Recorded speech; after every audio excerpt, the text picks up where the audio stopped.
Craig Ferguson has a reputation as one of the most fun, charming flirts in Hollywood. Some female celebrities would go on his show just for the chance to flirt with him. Me? Yes, I heard you're a big flirt, and I like flirting. I really didn't want to do any more talk shows, but my publicist sent me some tapes of you, and then I developed a small crush. And so I thought... While Craig has clear advantages like being a famous TV host, a lot of what he does can be done by anybody who wants to be more attractive in conversation. Specifically, Craig has 7 habits that can help you build chemistry with anyone. Learning just a few of these habits will let you go into any conversation with confidence, knowing people are going to love flirting with you. And if you end up with a talk show one day, you'll know your personality will get you reactions like this. Just want you to know, really, for real, I have about 25 girlfriends who are madly in love with you, who are really upset that I'm here and they're not. The first thing you'll notice about Craig is that he starts almost every conversation in a fun, positive way. Most people we interact with have boring conversation habits, so being around someone who makes us laugh and feel good is almost like a drug. We want to be around that person all the time. One way Craig does this is with a high-energy, enthusiastic compliment. You look sensational. I mean, sensational. Well, thank you. Look at you. Look at you, woman. You look sensational. Hello, Karen. Hello. How lovely to see you. How nice to see you, too. You look absolutely enchanting. The first thing to notice is Craig's word choice. Most people giving a compliment would just say, "You look great." This is boring. By using more unique words like enchanting and sensational, your compliment is much more likely to light someone up. That said, a good flirty conversation doesn't have to start with a compliment. The second and more important piece of Craig's charm is his effusive positive energy. In your own life, a good rule of thumb is to start a conversation with just a bit more energy than most people in a setting. So at a loud bar, that may mean being really big with your body language and voice, but in a coffee shop, it can be as subtle as a smile and speaking 20% louder than most people there. This is complemented well by Craig's second habit, over-the-top teasing. Hey, have you ever been to Scotland? No, I have. I'm sorry. Oh, wait. I forgot. You forgot my homeland? What the hell? I went to Edinburgh. Nothing but compliments is boring. Non-stop teasing can make you seem like a jerk, but when you marry the two, you create a fun roller coaster of emotion. If you're not quite sure how to tease someone while flirting, there are 2 easy teases you can steal from Craig. The first is asking a rhetorical question that assumes something absurd about her. Here's 2 quick examples. As a member of the non-tattooed community, I find tattoos fascinating. Really? Yeah. Are you interested in getting one? No. Really? Why? Why do you hate America? And can you drink coffee when you're pregnant? You can. I think you can have a cup. I don't drink coffee because you don't? It makes me crazy. How long have you been in Al-Qaeda? If you're going to do this, you want to make sure your question is obviously absurd, like being in Al-Qaeda. This makes it more likely to make her laugh, and it makes it clear that you're being playful, so you can be confident you won't come off like a jerk. Another easy tease is to call out when the person says something cliche. Here's an example of a cliche call out. I have a gluten allergy, so I can't really eat pizza. You have a gluten allergy? That's Yes. so unusual to hear from an actress. No, it's for real. Oh, it is? Is it No, real? for real. I'm not. If you tease someone with a cliche call out, you're very likely to see them try to justify why they're different and not like the cliche. It creates a frame where they're basically trying to get you to like them or think they're unique. You saw that at the end of that last clip, and here's another example of it again. I'm not really a vegan yet, but I'm working on it. Do you know how many girls I've heard say that? No, but really? Okay. This type of teasing doesn't have the same absurdity shield, so reserve the cliche call-out for cliches that people won't be insecure about. Craig Watching this makes me realize I've been doing a lot of these points naturally off and on. Now I know to keep that up. 2 of the things I find most powerful when I engage with others is simply being non-judgmental, which I am anyway. Always ask questions to what they just said so they know you re-engaged and interested in the conversation with them, and they feel heard. And lastly, try to know as much as you can about any topic so that you can carry a conversation with anyone. Using these points in my daily interactions with women have got me laid more times than I can count, and when it didn't, I had a fantastic night because I entertained myself, so it's a win-win. has another habit that makes his teasing well received rather than hurtful. He'll call himself out as well. So you want a mouth organ then? Sorry, so you want a mouth organ then? By teasing yourself as well as other people, you make it clear that it's not actually a critique and you're just saying whatever comes to mind that makes you laugh. If teasing intimidates you, you can start by focusing on something more foundational, the habit of being playfully absurd. Playfulness is a key part of flirting. In this next clip, notice how the joke doesn't just make her laugh, it immediately changes the tone of the conversation. Fries are from Belgium, aren't they? Yes, Belgium is everything bad for you. Fries, chocolate, waffles, Black tar heroin. black tar heroin.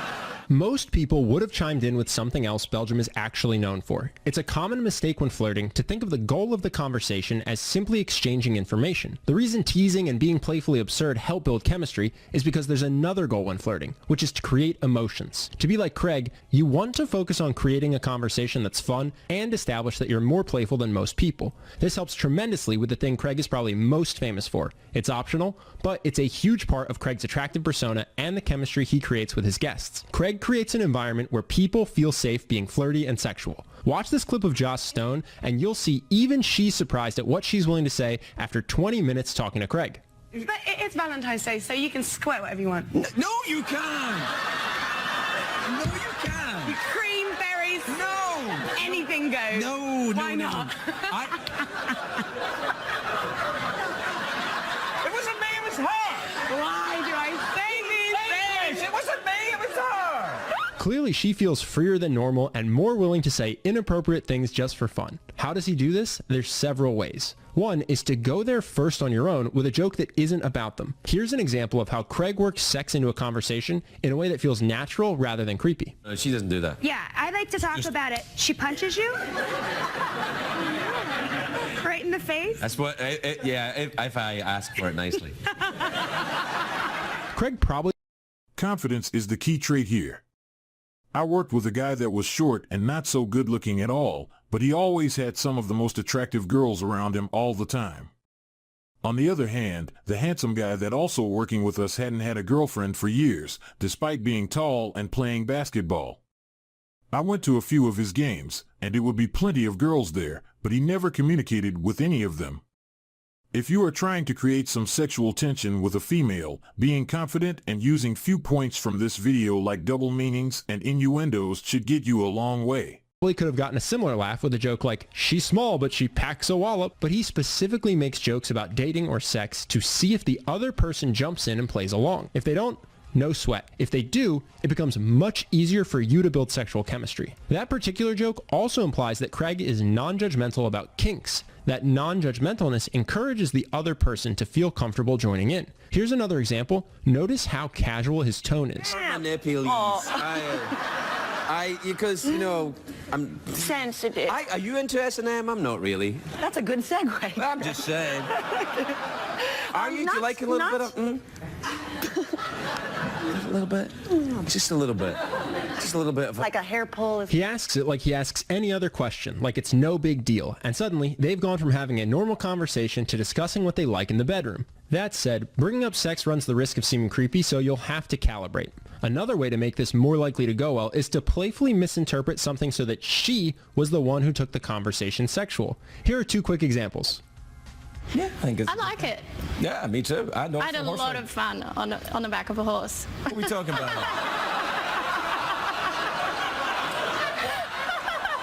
I've got a really cool garden. Why wouldn't I dance in it?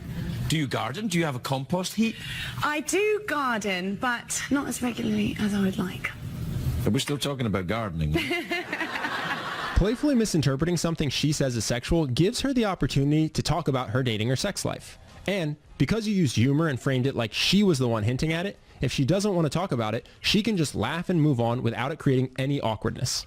If joking about these things isn't something you feel comfortable with, you can still use this style of playful misinterpretation to make people laugh and like being around you. For instance, watch how Craig uses misinterpretation after asking if Yvonne surfs. I do a lot of adventurous things, but water is not one of my best friends. I'm not down with water. Really? Yeah. What do you do when it's thirsty time? These platonic jokes are still good for building a connection because they make it fun to be around you. Another way that Craig creates a flirtatious vibe is with innuendo. He'll say something that's technically innocent but could have a double meaning. Watch here as he critiques Mila Kunis for her harmonica technique. Take your time. Take your time. Don't just rush in there blowing and sucking and chewing. Take your time. That's wildly inappropriate, except it isn't, which is why it gets such a big laugh from Mila. One thing with any of these misinterpretations or innuendos, you don't need to linger on them. Watch in this next clip how Craig makes it work together. She asks him if he ever loses his cool on set, and he starts with an over-the-top compliment, then switches to an innuendo. Lost it on the show before?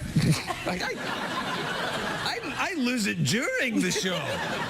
I'm losing it now. When I saw your shoes, I was like, I've lost it. You have. I haven't lost it. I know where it is. You do? I've got a rough idea, yeah.